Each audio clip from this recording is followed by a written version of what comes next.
Welcome to the 8th episode of You're All Doomed, the podcast where we discuss Friday the 13th in 13-minute chunks. I am 11-year-old Greg. And I'm Brian. And this minute begins with Alice still in her hospital bed and ends, before 13 minutes are up, with the Paramount logo closing out the end credits. So, Alice is still recuperating from her ordeal in the hospital.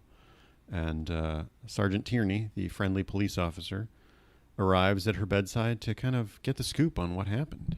Well, he also says that her folks are on the way out to see her. I guess that they live in California. So it's going to take a while. I mean, I guess they could hop on a plane, but it's probably still the same morning that they plucked her from the lake. I guess it doesn't have to be. I mean, if she was sedated, it might be the next day. Yeah, that's true. So her parents could be arriving at any time. One of her first questions to Sergeant Tierney is anyone else alive? Are they all dead? Which is a pretty valid question. I mean, especially since she got confirmation on. Let's see, who did she see dead? She saw Annie, but she never met Annie. Right. Bill. Bill. Brenda. Steve. Right. But she never saw Jack, Marcy, or Ned. Right. So it's a valid question. Sure. She doesn't know if everyone is dead, and so that's why she asks Sergeant Tierney. But unfortunately, he's got some bad news and confirms that they're all dead. And she said that, or he said that it took two of his men to pull her out of the lake because they thought that she was dead too. Do you think Officer Dorff was one of those two people? Or I picture him in some sort of old-timey swimming costume with a swim cap on his head, paddling out to rescue Alice, or perhaps going the other direction. He's like completely tricked out with some sort of snorkel float vest and fins and a wetsuit. Yeah, he's invested a ton of money in just the ultimate dive suit that he finally gets to use. Aquatic rescue costume. Yeah, and he's got a knife and everything, and a digital dive watch, and he's finally getting to put it to use. But yeah, I mean, I wonder, because he does say that it took two of his men to pull her out, and we only saw Tierney and Dorff pull up to the shore. And that doesn't mean that there couldn't have been other police very close behind, but I wonder how long it took them to pull her out. Mm-hmm. How long was she under the water? What was the response time? Because if they thought she was dead, then, it kind of implies that maybe she was underwater for a while. Was Jason holding her down the entire time, or was she just underneath the boat? We don't really know. Or, in fact, did she fall out of the boat on her own? Because when she asks Sergeant Tierney about the boy, the one who pulled her into the lake, he doesn't seem to know what she's talking about. Yeah, because she wants to know if the boy's dead too, and Tierney's like, huh? What boy are you talking about? And Alice is like, Jason, the boy who attacked me and pulled me under the lake. Water. And Tierney's got a great line, and it's a great delivery of the line. He just like, ma'am, we didn't find any boy. I just think that's great. It's kind of like an oh shit moment for Alice, because she's probably wondering, like you suggested, did she imagine this? Did she just fall into the lake and she was so traumatized that she just imagined the whole thing? Or did this boy really pull her under the lake and they didn't find him, and that means that the boy is still out there? And neither of those scenarios are really very good. No, they both signal bad things for Alice. Yeah, I think the only thing that would have made her comfortable is if they're like, oh yeah, we found the boy, he was dead. That son of a bitch was, he was a little small for a 34-year-old, but he was dead. She doesn't necessarily get the answer she wants to hear, because at first it's kind of like genuine concern about the boy, and then when she finds out that the boy's not been found, then it's a different type of concern. All of a sudden. That's troubling. Yes. It introduces some things that I'd like to talk about. First of all, I find it flabbergasting that Sergeant Tierney doesn't know what she's talking about in the context of of the Jason and Pamela Voorhees' backstory, period. What we know to be factual, which is Jason Voorhees drowned, which drove Pam to insanity, where she killed all these counselors and stuff. Surely by now, even at this point early in the investigation, they've determined that Pamela Voorhees was behind all of these killings, and her body is now decaying on the shores of Crystal Lake.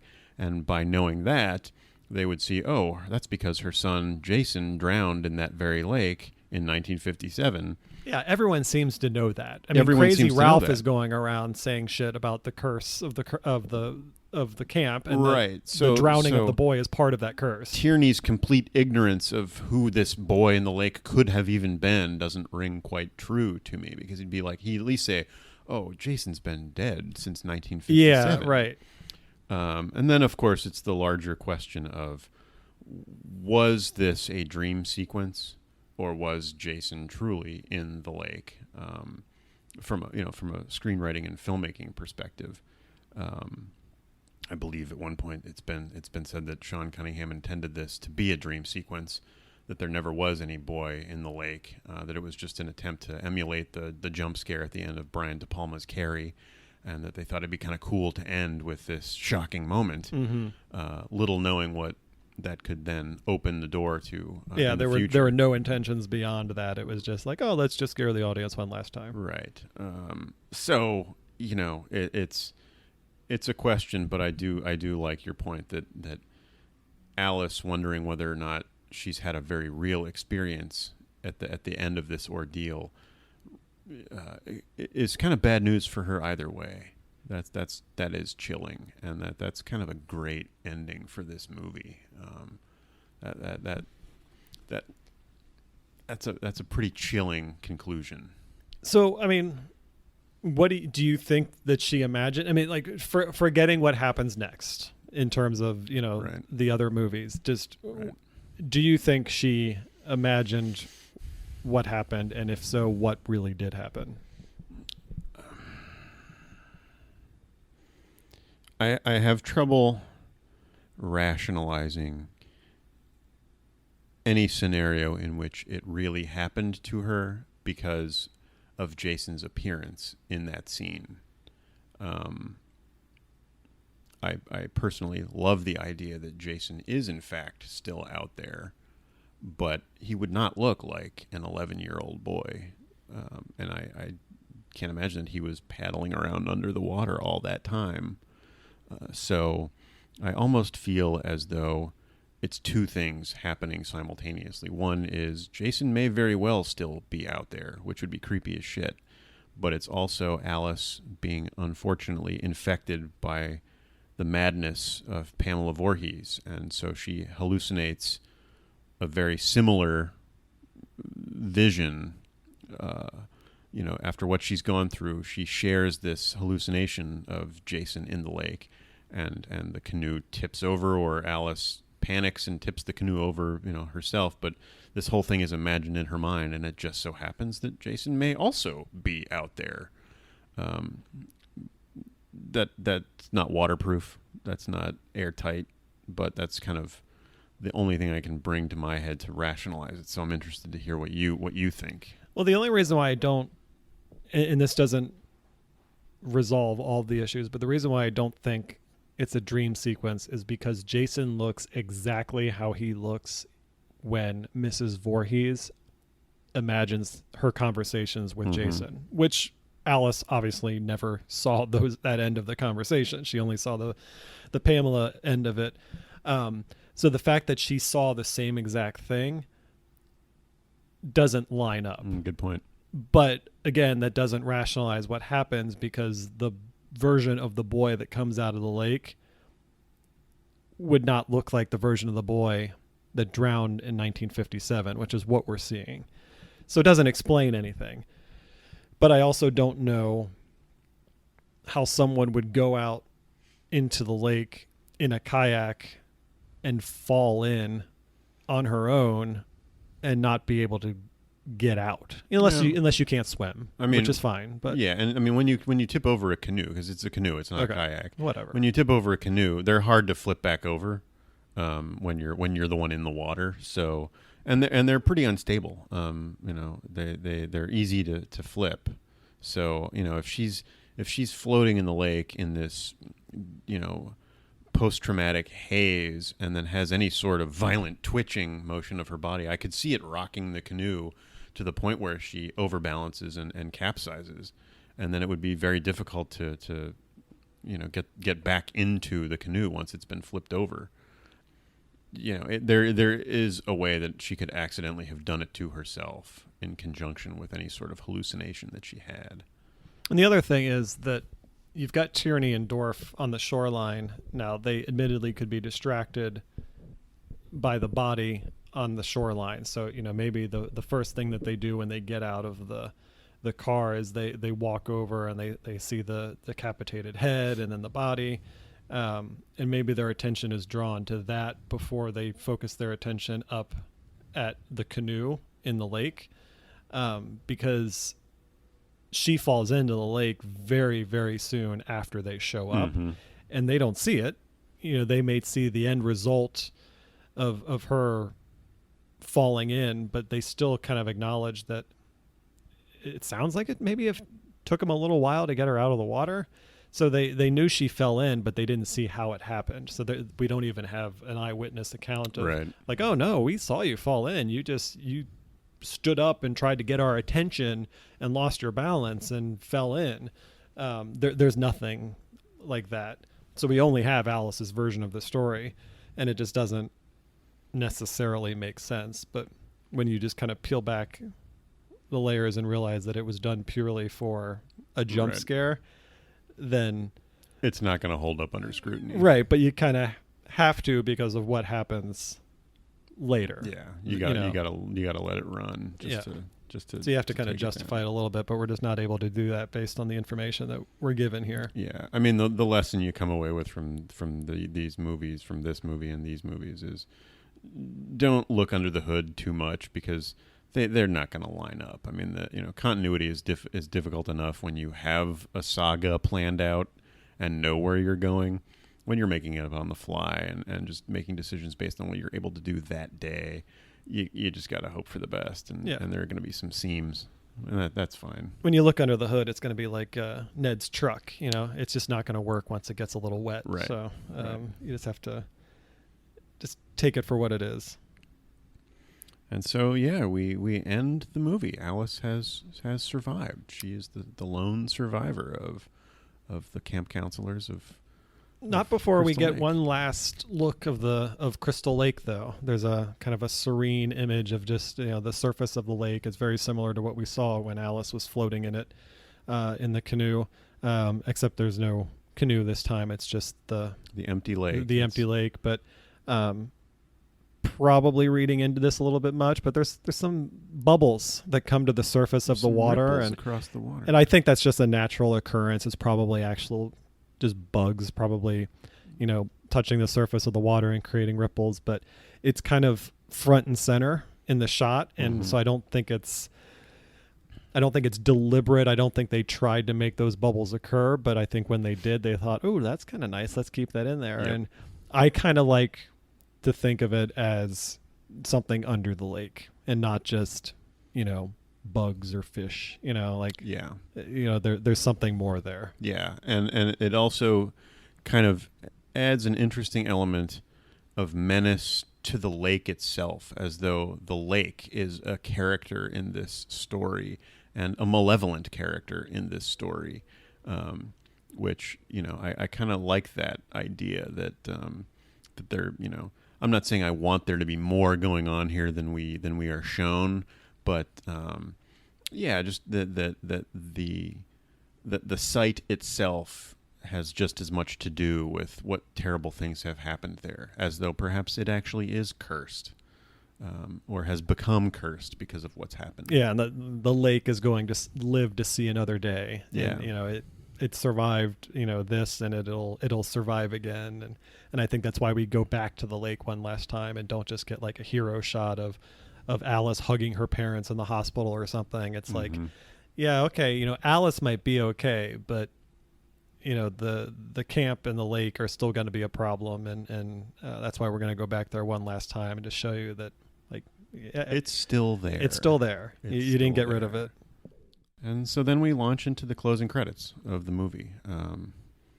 Remarkably brief set of credits. When you compare it to the credits of today's movies, with special effects and large departments of makeup and costumes and stuff. Sometimes those credits can go on for up to 10 minutes. Sure. And these are brief. No, this lean really and looks mean like crew. It was a skeleton crew getting this thing done, and for the amount of people that we are shown that worked on it, pretty impressive. I mean, it is a fun ride, and they put a lot of heart into it. And this goes back to what you were saying last episode about Betsy Palmer kind of being a big deal back in the day. She gets first billing here, even above Kevin Bacon. Which probably would not happen today, but back then, Betsy Palmer was the very first name to scroll across the screen. Oh, that's awesome! I wonder how many people in the theater were shocked to see her when she appeared. Recognized her from her earlier work, and were like, "Oh my God, Betsy Palmer! Oh, she's the killer! Oh, that's awesome!" The resurgence of Betsy Palmer's career, kind of coming back and. Of the people that remain, of the people that survived this movie, we can talk about a few of them. Most importantly, Alice Hardy, who was played by Adrienne King. She was an established actress, had done some commercial work and stuff. So she didn't come to this movie completely green, but I guess it unfortunately had a little bit of a bad experience for her after the fact. So she stepped away from on-camera work and began voice acting because she suffered a stalking incident in what sounds like an early case of toxic fandom.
Did the artwork for the great. bottles.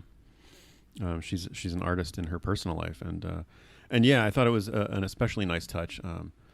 She not only autographed the bottles, but included a little card to you, and then also one to me that you recently passed along, which was an unnecessary but very nice touch. Yeah, just thanking you for the order. Yeah. For the bottles that you were giving me. That was very nice. Yeah, I thought that was super sweet. She seems like a kind of a delightful person, and even with her terrible experiences with fandom, seems to be warm to people who, treat her with kindness and respect, and she returns that favor. So she seems pretty awesome. One interesting tidbit I found about the character she plays, Alice Hardy, is that Sally Field actually auditioned for the role. Really? Which would have been interesting. Wow. The flying nun herself. Wow. Was she the flying nun? Yeah, she was. And Okay, Gidget. yeah. Yeah. And Gidget, yeah. But yeah, I always like picturing other people in what it could have been like in a prominent role, and I think it would have been very similar. They possess similar qualities where they're girl next door, very sweet, intelligent, strong, women that so I think it just would have been a slightly different take, but it wouldn't have been wholly different. It wouldn't have been like Tom Selleck playing Indiana Jones or something. They were certainly looking for a type, and Adrian King and Sally Field, I think, fit into that type. Yeah, I mean, I kind of think it was I don't know what the circumstances were, but I think it worked in their favor that they wound up casting Adrian King, who was a relative unknown. I think it was probably wise to have Betsy Palmer be the only really recognizable person in this cast. Certainly we know Kevin Bacon went on to great fame, but at the time he was not familiar to a lot of people beyond Animal House and stuff like that, and some soap opera work. But I think that Sally Field was recognizable enough in that era that it would have been distracting. Yeah, and I always prefer, especially with horror movies, where you're dealing with a number of characters that are probably going to get disposed of, and maybe only one of them is going to make it out alive. And if one of those characters is a very recognizable actor, then you're already just going to assume that they're the one that are going to make it out alive. And so it takes a little bit of the suspense out of it. So that's why I like when the cast is a bunch of unknowns, and then you just have no idea. Like, this guy could make it just as much as this girl can, and there's no kind of hierarchy just based on the stardom of the cast. Some of the smaller parts, Sergeant Tierney was played by an actor named Ron Carroll. He went on to play a policeman in House and House 2, which are also Sean Cunningham films. His most recent acting credit that I was able to find was a role in the 2005 version of Mel Brooks' Producers. Officer Dorff, played by Ron Milkey. Your favorite? Yep. Take it away. No, I don't have anything to say other than that he's my favorite. He had a smattering of film credits. I see he appeared in New Jack City. But this is probably the one that he's most remembered for. The only thing I really found about him was that he apparently, and this could be from his words, that he has a cult following because he was Officer Dorff. And I don't necessarily believe that, and I don't mean to take anything away from the guy, but he kind of comes in as unnecessary comic relief in the movie, and it's not particularly funny. If anything, it just kind of derails anything that's been going on in the movie, and it doesn't really set anything up other than the fact that they're looking for Crazy Ralph. And then we find out that Crazy Ralph is there in practically the next scene. So the scene doesn't really serve a lot of purpose. So that's why I don't believe that he has, a cult following. But I mean, I'll take his word for it. I'm sure that, people line up to see him at conventions and stuff and want Officer Dorff, headshots autographed. But he's memorable for the wrong reasons as far as I'm concerned. I would agree with you. I'm inclined to agree with you. The only thing that makes me think he could be right in his assessment is I never underestimate niche fans' abilities to latch on to an obscure character to elevate. I think it kind of started with Boba Fett. Yeah, that's true. And they're always searching for like, well, Boba Fett became too popular, so Dengar is the coolest bounty hunter. And they're always increasing the level of obscurity of a character that they can embrace. And I think that Officer Dorff's wackiness would be another attractive element, almost like how much people love, the minor character in The Room who gets the blowjob from his girlfriend on the couch. Yeah. They latch on to that guy like, oh, he's the best part of the room. And like, well, what? Just to show how deep their knowledge goes. Yeah. So he could very well be right. I mean, I agree with you. He's not my favorite character. No offense to the actor, but I mean, I guess I should, after listening to you, I should point out that both you and I have autographed photos, multiple autographed photos of Al Leong, Right. who has been nothing but a bit player in countless, 80s and 90s action movies. So I can see people just kind of gravitating towards someone random, and because we did the same exact thing with Al Leong. We're like, hey, it's that guy. And another, kind of similar to the experience with Adrian King. Al Leong, I wrote to him, mentioned your name in the letter, and he sent us autographed pictures to both of us. That's true. Yeah, super nice of him, and I love that kind of interaction with the fans. We certainly didn't want to intrude upon his life, but he was kind enough to be appreciative, and so was Adrian King. So that's cool. The other role of note is young Jason Voorhees, played by Ari Lehman, who looks nothing like his character. He was under heavy prosthetic makeup that Tom Savini designed, and he's gone on to some roles in horror movies, a lot of horror credits, and a lot of Jason-themed credits, appearances in fan films, and certainly documentaries and interviews and stuff. So he's really embraced his role as the first Jason. Yeah, I think one of his social media handles is First Jason, which is true. He's absolutely entitled to that. No one can take that away from him. Nope. So, I think there's also, if I remember correctly, he might be in a heavy metal band, or maybe heavy metal bands embrace him. I can't remember what the connection was, but cool. But yeah, I mean, he had arguably the smallest part in the movie, but also arguably one of the most memorable. I mean, it's an iconic image of the boy jumping out of the lake and grabbing Alice. It's huge, and it shows up again in other movies, and so yeah, it's kind of cool that he has that little piece of history where he was this little kid and they put some makeup on him and they're like, hey, jump out of the lake and grab this girl, and look what he got out of it. The only other not crazy, but interesting credit I saw was they call out Betsy Palmer's hairstyle. Yeah. Catherine Vickers did her hair. I don't recall Betsy Palmer's hair being anything particular, but I don't know what her hair looks like on a normal day. So maybe they did have to do something special to make it look all, tight and curly. And but I like to picture Betsy Palmer having an entourage on set. Right. That's why I thought it was interesting that it was called out, because she seemed to be the only person that had her own hairstylist. And so maybe that was part of the deal. I'm going to use the $10,000 to buy a new car, but I also get my own hairstylist. And then we also get one last glimpse of Willie Adams, the production assistant who played Barry, sure enough. The very first victim of Mrs. Voorhees. Yeah. And he passed away right after the filming of this movie, but he gets 2 credits in the movie as Barry and as a production assistant. That's not a bad legacy. I mean, I'm sorry to hear that his life ended so at such a young age, but to be commemorated in for 2 reasons on this movie, that's pretty cool. Good for him. That's a nice legacy. The other 2 credits that are we can't kind of overlook are Sean S. Cunningham and Victor Miller. There's currently a extremely complicated legal battle going on between the producers of Friday the 13th and Victor Miller. You're probably best doing your own research and figuring out all the twists and turns to it yourself, because it's quite tricky. But basically, the gist of it is Victor Miller is claiming that he came up with the idea of not just Friday the 13th, but also the character of Jason Voorhees. And as most of you probably know, there are many more Friday the 13th movies that follow from this that include the character Jason Voorhees.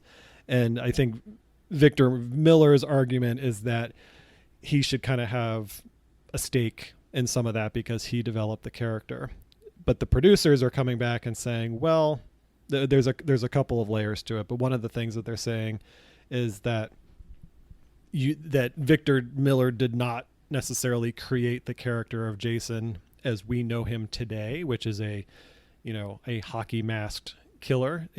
Jason in Victor Miller's script was a little boy that came out of the lake and grabbed Alice.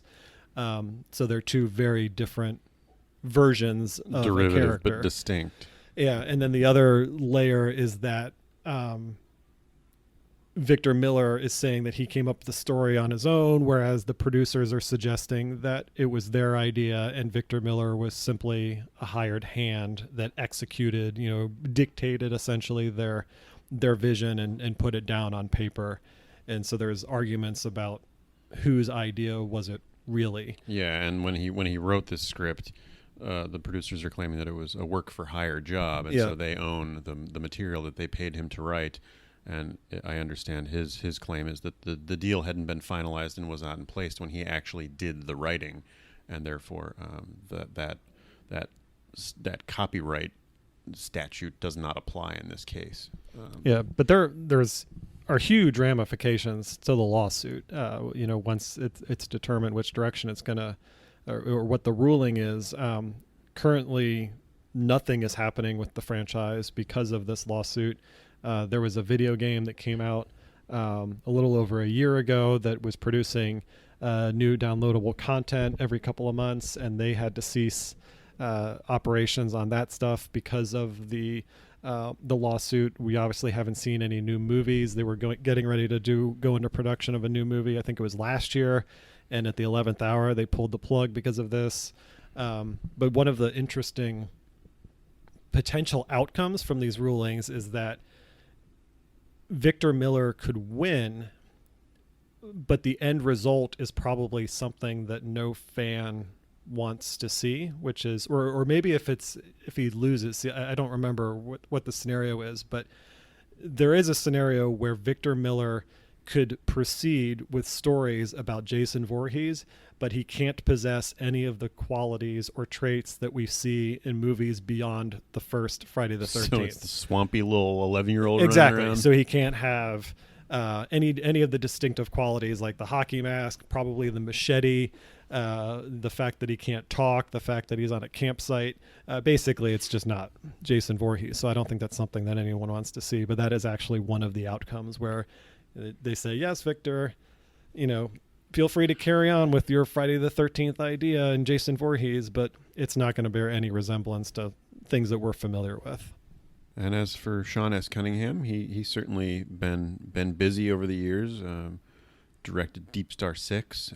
Kind of took control of the franchise back later on, but we'll get to those days down the road. And I have complicated emotions about Sean S. Cunningham based on things I've read and interviews I've seen with him and his position on the franchise and the directions it went. He doesn't necessarily embrace what the series became, which is perfectly fair, and I understand that and respect that position because this is the movie he made, and this was his vision, and he may have had other plans for where it could go. But the things that it became are the things that made me love the franchise, and so I come at them with a very different perspective than he does. But I certainly admire what he did with this movie, and I appreciate what he introduced to the world. And while I disagree with some of the things he may have contributed to later on, I certainly respect his reasons and his contribution to the reason that we're sitting here talking about this in the first place. Yeah, I mean, this was something that he was really proud of. It was his response. Friday the 13th was his response to Halloween. He wanted to have, a movie that was going to, shock people the same way Halloween did. And, he had a very particular vision, and it was executed, as far as we can tell, to the way he wanted it to in the first movie. And then things change significantly as the franchise goes on. And so I totally understand why he would be disappointed in that, because this is his baby. I think that pretty much wraps up our slicing and dicing of Friday the 13th, 13 minutes at a time. We're going to do one more episode where we'll kind of go into a little bit more, personal stories about what the movie means to us. But until then, I've been Brian. I've been Greg. And you're all doomed.